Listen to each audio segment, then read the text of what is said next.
In an effort to stem money laundering through the purchase of luxury real estate, the federal government is now requiring real estate companies to disclose names behind shell companies making all-cash transactions for over $1 million in Miami and over $3 million in Manhattan. Attorney Edward Mermelstein is known for completing the most deals at 15 Central Park West and at 220 Central Park South here in Manhattan, two buildings that have a high concentration of foreign cash buyers. And he joins us now to discuss. Welcome, Edward. It's great to see you. I guess my first question to you is, what took the feds so long to do this?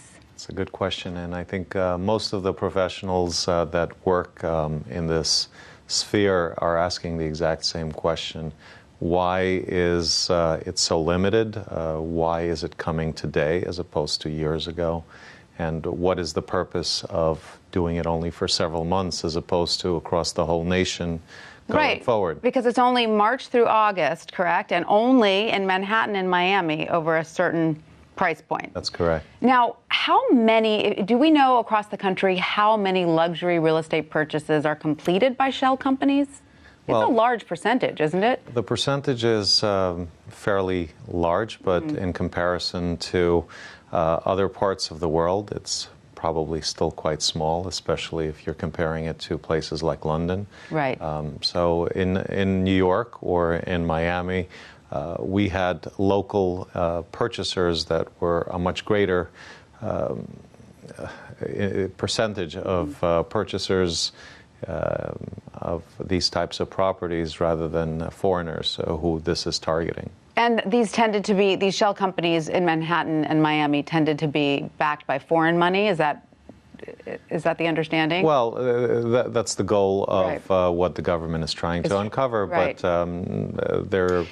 that's not. Give us an example of who would use a shell company to purchase real estate legitimately.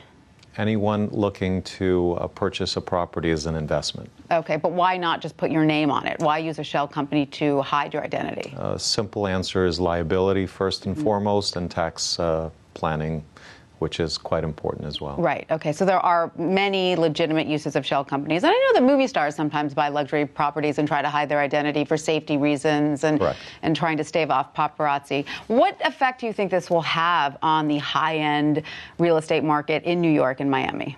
Well, it's unlikely that it's going to have much of an effect at all, especially being that it is for a limited amount of time, and we in the industry have been doing the work for the government for quite a long time, so for us this is nothing new. Our job is to do exactly what the government is trying to prevent the money from doing, which is entering the U.S. illegally. Now, you as a real estate attorney, have you ever been approached by a buyer or a representative of a buyer with whom you thought, this guy's a little shady, I'm not going to do deals with them? It's more the other way. The questions that we ask require the person who's looking to do the transaction to respond in a way that if they can't respond, they understand that they're not going to go forward with the transaction. Right.